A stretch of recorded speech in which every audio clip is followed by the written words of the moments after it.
اب ہدایت کا ایک درجہ بندی ہے جو میں آپ کے سامنے رکھنا چاہ رہی ہوں، تاکہ کل کو انشاءاللہ آپ کو قرآن میں جہاں پر بھی ہدایت سننے کو ملے آپ کو اپنے لیے بھی پتا ہو کہ آپ کو لیول 1، لیول 2، لیول 3 اپنی ہدایت کو کیسے آگے بڑھانا ہے۔ کلاسیکل اسکالرز نے ہدایت کو، ہدن کو 3 حصوں میں ڈیوائڈ کیا ہے۔ وہ کہتے ہیں ہدن بیسیکلی جو آپ دنیا میں دیکھتے ہیں وہ 3 درجوں پر ہے۔ ایک درجہ جو پہلا ہے جس کے لیے قرآن کہتا ہے اعطى كل شيء خلقه ثم هدى، یہ وہ ہدایت کی کیفیت ہے جو انسان اور ہر مخلوق کو دی گئی ہے، یعنی جس کو آپ کہتی ہیں built in nature of every creature. یہ ہدایت کا پہلا درجہ ہے۔ ہر مخلوق کو اس کی طبیعت، اس کی نیچر، اس کی فطرت جو دی گئی ہے، یہ بھی اللہ کی طرف سے انگرینڈ کی ہوئی ہدایت ہے، اور یہ پہلے درجے میں ہر مخلوق کو دی گئی ہے۔ کیا انسان بھی اس میں آئیں گے؟ بالکل۔ آپ کو پتہ ہے آپ نے 2 پاؤں پر چلنا ہے، آپ کو پتہ ہے آپ نے ہاتھوں سے کھانا ہے، آپ پاؤں سے نہیں کھاتے ہیں۔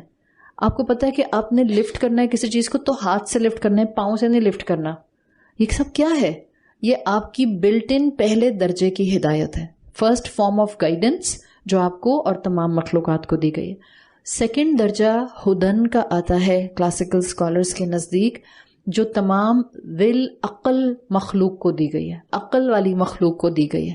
وہ ہدایت جو عقل رکھنے والی عاقل مخلوق کو دی گئی ہے۔ عاقل مخلوق کون کون سی ہے؟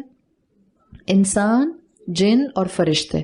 فرشتوں کو ہٹا دیں تو آپ انسان اور جنات کو دیکھیں تو تمام انسانوں اور جنات کو اللہ تعالیٰ نے انتظام کیا کوئی نہ کوئی کہ کتاب یا رسول یا نبی کے ذریعے ان کو گائیڈنس مل جائے۔ جو مان لیتا ہے وہ مومن ہو جاتا ہے، یہ دوسرے درجے کی ہدن۔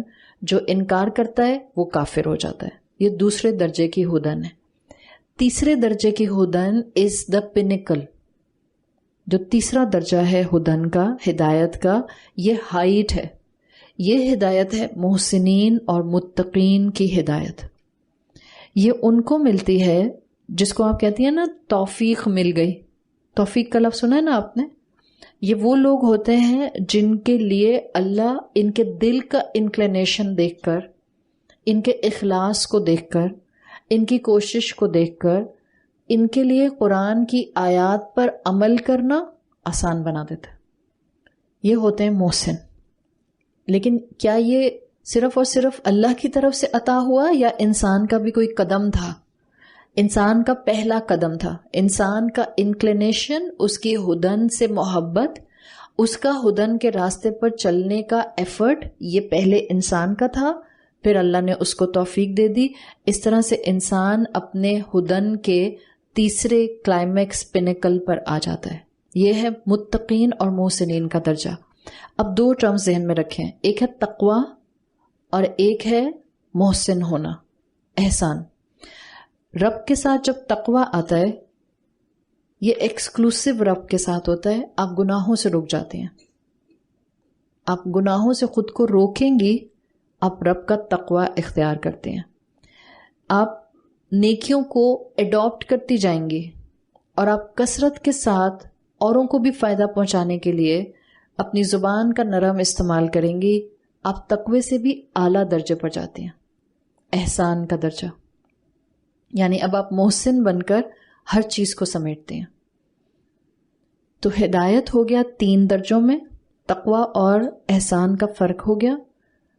رحمت کے لیے کہتے ہیں، رحمت ایک ایسی عطا ہوتی ہے، یہاں ہے نا رحمتن، اللہ کی رحمت آپ کو اپنی زندگی میں کیسے نظر آئے گی اگر آپ محسن ہیں تو؟ کہتے ہیں اللہ کی رحمت ایک ایسی عطا ہوتی ہے جو انسان کی کسی ظاہری یا باطنی کمی کو دور کر دیتی ہے۔ ہم کہتے ہیں نا اللہ کی رحمت سے میں نے یہ کام کر لیا، مطلب کیا تھا؟ مجھ میں تو طاقت نہیں تھی، مجھ میں اسٹیمنا نہیں تھا، مجھ میں صلاحیت نہیں تھی، اللہ نے کروا دیا۔ تو کیا ہوتا ہے؟ اللہ ہماری کمی کمزوری کو اوور پاور کر دیتا ہے اپنی رحمت سے۔ تو رحمت کی ڈیفینیشن ہوتی ہے کہ ایسی عطا جو انسان کی کسی ظاہری یا باطنی کمی کو ڈھانپ لے۔ اور یہ کب ہوتا ہے؟ جب آپ قرآن کے سائے میں ہدن کے راستے میں آ کر چلنا شروع کر دیتے، تب آپ کو رحمت ملتی ہے۔ آپ کی کمزوریاں چھپنے لگ جاتی ہیں.